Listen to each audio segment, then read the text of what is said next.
Hi class, it's Professor Barron here. I've missed you guys. I feel like I haven't done a recording in a little while. Things have been a little crazy, but that's the way it always goes for summer classes, right? So I hope you've had a wonderful summer. We've just got about 2 weeks left, and then we will be done. So I'm looking forward to doing this last exercise with you guys to work on our research paper. So this is a PowerPoint that I do for 1301, but I think there's some really good things for you guys to help you transition your annotated bibliography into your research paper. So this is mostly talking about article analysis. There's several ways that you can analyze an article.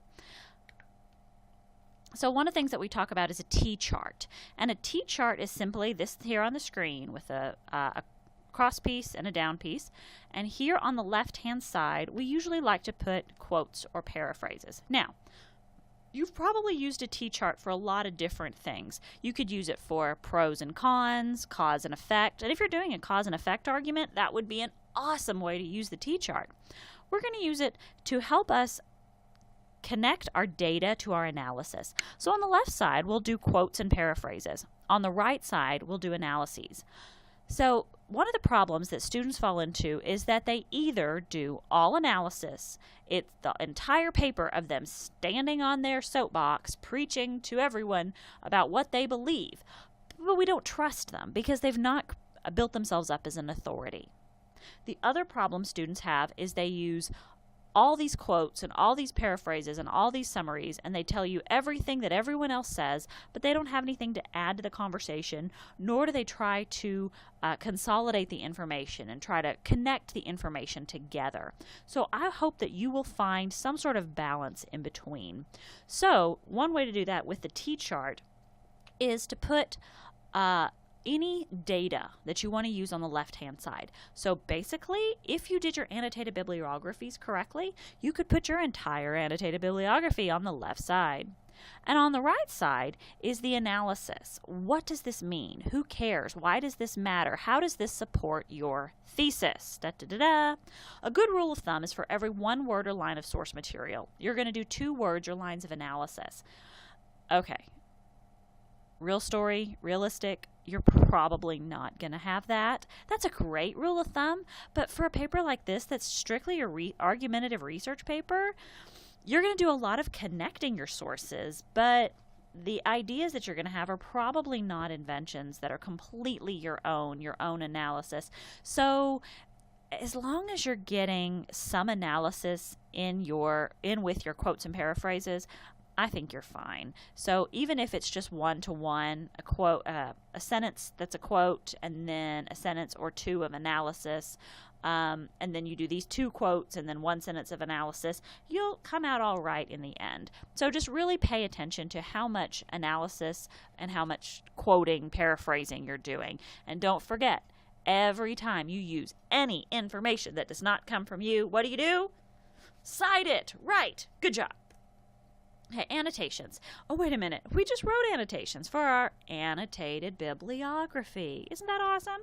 So there are also different types of annotations, notes in the margins, questions, things you find interesting, how it relates or doesn't answer your question, pithy quotes, signs and symbols. So all these are also annotations. One thing you can do is look at the data that you're going to use. All the data that you want to use for your research paper should be found in your annotated bibliography. If it's not, it might be in the sources, so you may have to go back to your sources to write your research paper. Depends on how well you did your ANBIB. Signs and symbols can be really awesome. So, like I asked you to do last week, I want you to think about your 4 main points, your 3 main points. Why is your thesis correct?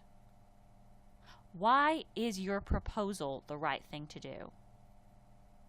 Most of you have multi-level theses, so look at what are all those levels of thesis. So you're saying that the school board does not do enough and should do more. Well, that's 2 different pieces. One, how do they not do enough?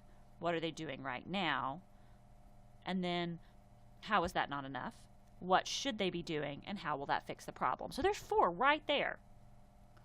What are they currently doing? Why is it not working? That's 2. What should they be doing, and why would that work? There's 4. So there's your 4 main ideas. And that's going to change depending on your topic. So don't change your topic right now. Your topic is fine. Unless I've talked with you about changing your topic, please don't change your topic. So what you can do is for each of those 4 main ideas, you can do a sign or a symbol. So for instance, if I'm talking about performance-enhancing drugs, I might talk about how it affects the student's schoolwork. And so anytime I find something about the schoolwork, I'll mark an A in red, like for an A+. And then anytime it talks about the money that that the school is saving, or the money students are spending, or anytime it talks about money, I'll do a $. Anytime it talks about injury and risk of injury, I'll do a plus, like the Red Cross. And then another time when I talk about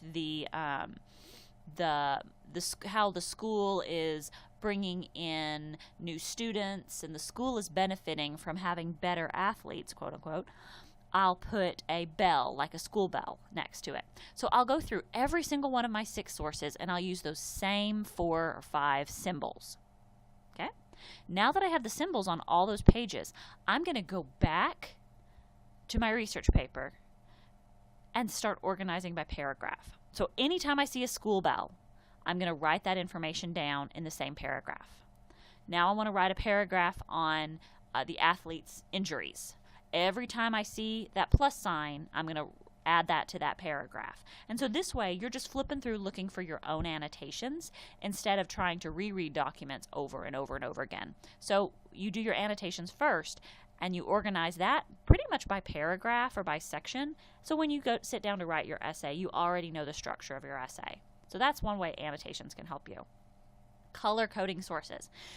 Now, the first step in this is to copy down all the research points you think you'll use. You probably already did that in your annotated bibliography. Okay? And then what I do is I color each source a different color. For me, that helps me to be able to color code to see really easily what source came from what information came from what source. So my first annotation, both the bibliography and the annotation, I'll change the font color to purple. Second one will be red, third will be green, and then blue, and then pink, and then yellow, or whatever colors, it doesn't really matter. But each source will be different. Now I'm going to reread my annotated bibliography, and I'm going to basically cut and paste all the facts, all the data, all the information into main ideas. I'm going to put like topics together. So just like I talked about with the symbols, I'm going to do that with the text from my annotated bibliography, color-coded. And I'm going to turn each section into points of a paragraph. Now, of course, we have to remember your in-text citations, and that color coding is going to help you with your in-text citation. I know this is red, so I'm going to go down to my works cited. The Hamilton source is red, so I'm going to put Hamilton and then the page number in my in-text citation. Once I finish my essay, I change all the text back to black, and I can turn it in. So let me show you what that looks like. So here I have the first source. So this is an essay on dress code. The first source gives me 2 facts, and this is just very basic. And by the way, I made up these numbers, so don't think that these are actually accurate. So the first source, the green source that I used, had 2 main points. The first is that the dress code should be strictly enforced, and the second was that students who violate the dress code would be punished.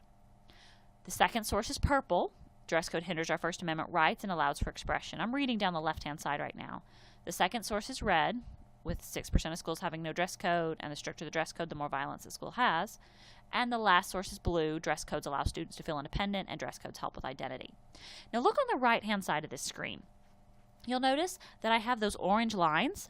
That notates where the paragraph or the section changes. So it might be those first 3 points, the 2 green and then the red point, that might actually be 2 paragraphs.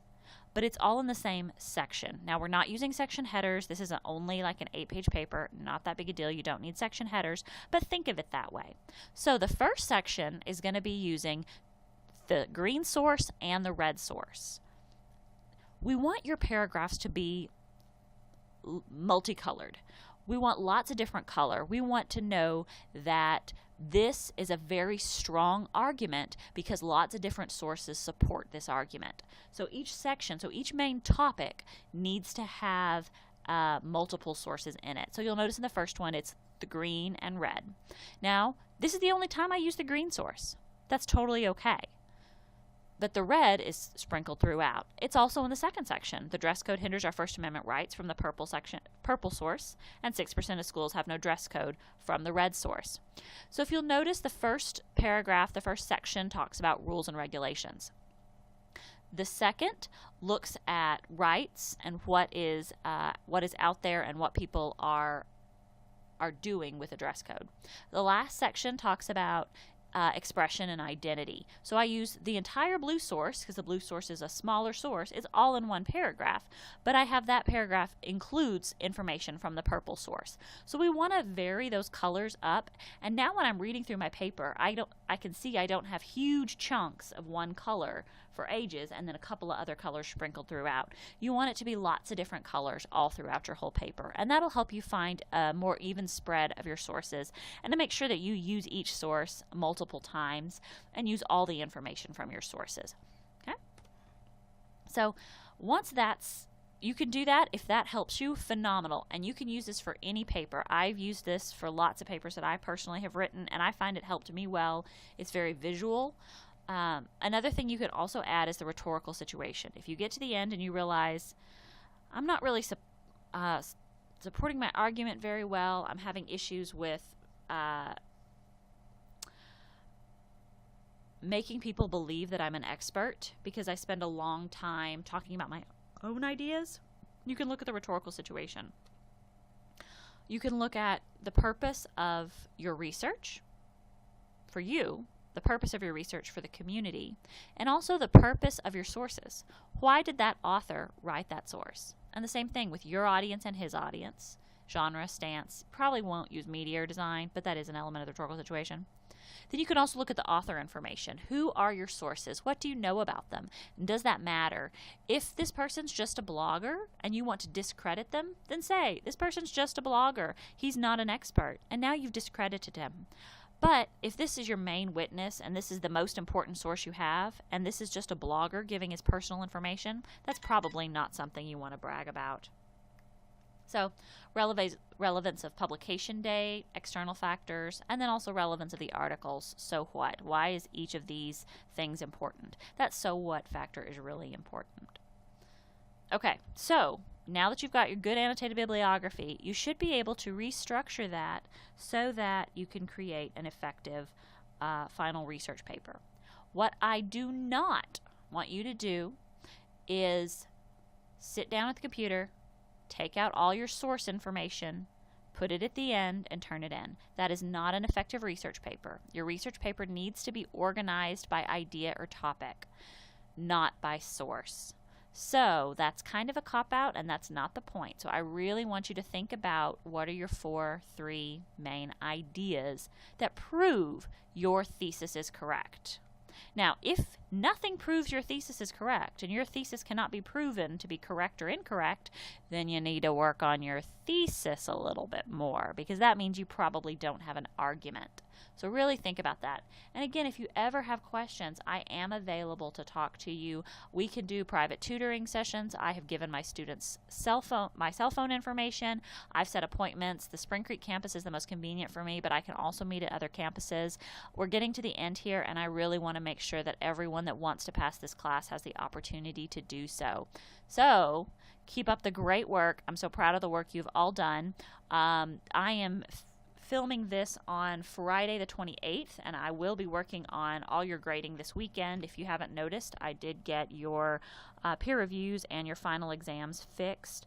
I may or may not put out an announcement to that effect, but I hope you've had a wonderful summer, and we will be in touch, and let me know if you have any more questions about your research paper. Have a wonderful day. Thank you.